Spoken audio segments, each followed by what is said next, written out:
Hello, today we're going to be making a terrarium for my ant colony. They're in there. Starting off with the gravel, because you always need gravel if you're making a terrarium. Unless it's just going to be a smaller one, then you don't need it as much. But still good to have once I think.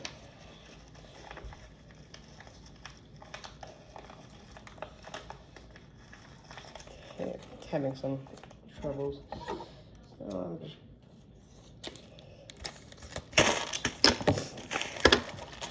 you just pour it in because I use some bigger I mix it around perch. Well, not perch. The plants that's already in the leaf that's already in there. If you're doing that, and also the bark, obviously. And then you just need to put this screen on. It's actually surprisingly good that it would be a screen like a full window screen, but don't just go around taking off your window screen and cutting it up, because that's not a good thing. I need to cut this more.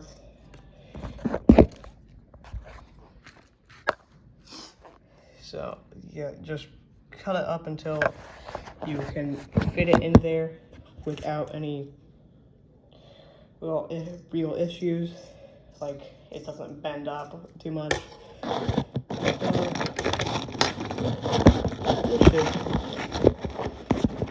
Yep. Wait, no. This is the first time I'm really using a screen in a terrarium of this size, so it's kind of hard. So now that the screen's on, you can first push it down, obviously, and then pour in your substrate. For me, it's just a mix of many different things like charcoal, dirt, and a few others, and cocoa fiber, because that's always really good for substrate. Well, actually, since I'm adding this, I should probably try to place the substrate around it, but I'll do this because this is going to be sticking out of the substrate.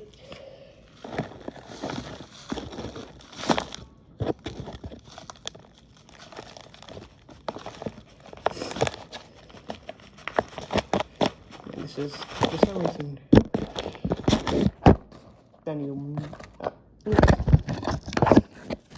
mix up the substrate with everything else.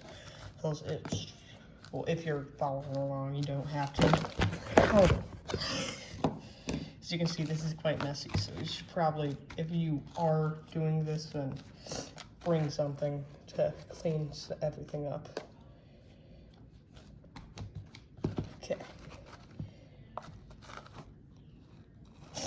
So then, you just need to bend everything in place, mostly. Oh, I just realized I meant to do that.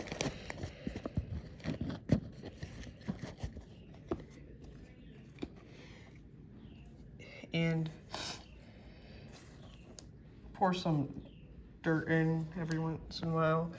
And then, for now, I think it's best to still have some of this, but I think it's best to save on this and instead use some of the moss. So let me do that real quickly and I'll show you how it should somewhat look. Make sure to spray this moss after you add it, because it could die if not wet for long enough. So it's just always good to try to keep it alive as long as possible. For this, I'm going to be using two types of moss. I forget this moss, but I'm also going to be using sphagnum moss and also sheet moss. I'm pretty sure it's sphagnum on sheet. But if I'm wrong, please feel free to correct. Then you add this.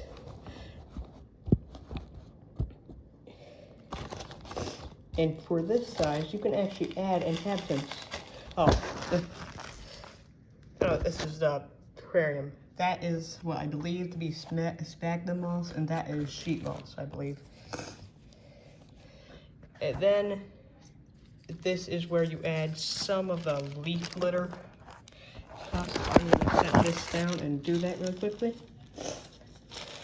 I just mixed a bunch of broken up leaves with broken up other dead plant stuff, and also an acorn head, broken acorn head, because it just makes it feel more natural, especially because this is a tree.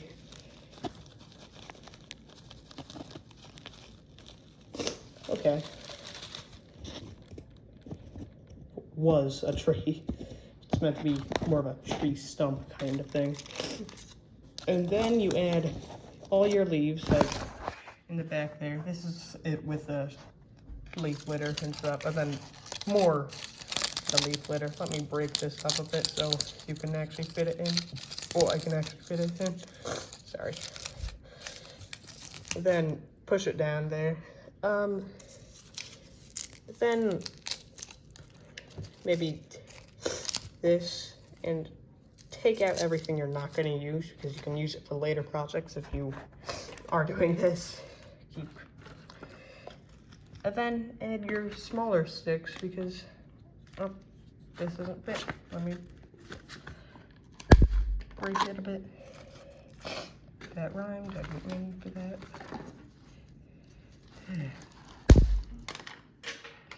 Okay, then that, and then one more small stick. Yep, and that's what it looks like with the sticks. And now it is time to move in our inhabitants. What I'm adding, camponotus pennsylvanicis, I think. They're known as the scarlet colony, at least I call them that. Oh, I'm trying to get this out. How could I do this? 1 second. Oh, got it out. Anyways, so now I'm going to be setting it inside of here. It's probably, lean it down a bit, because you don't want it, because you want them to go out more. And probably, this small stick, I guess I'll add. Then you take out this once the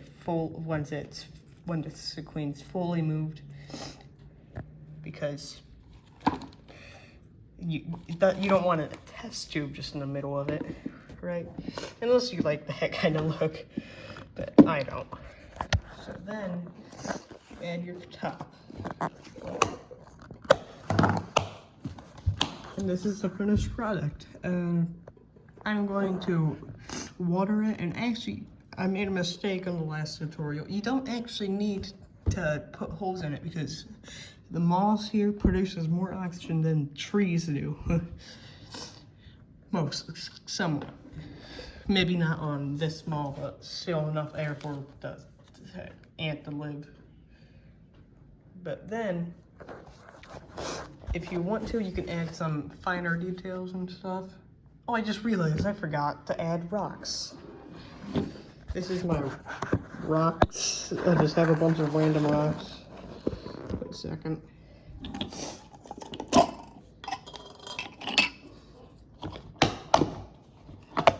Probably should have.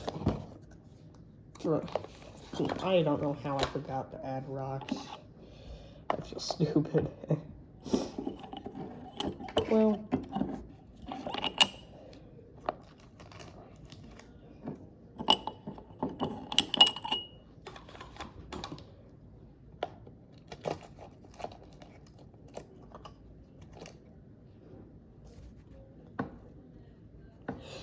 okay, so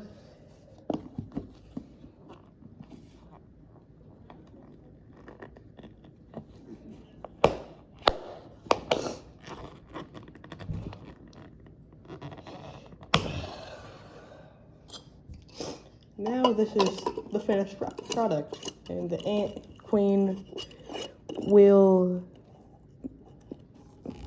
check it out and explore it, and I'll give you an update. Actually, I need to move the test tube. It's blocked.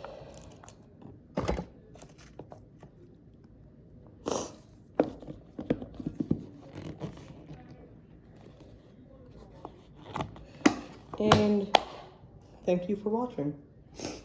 I'll see you next time.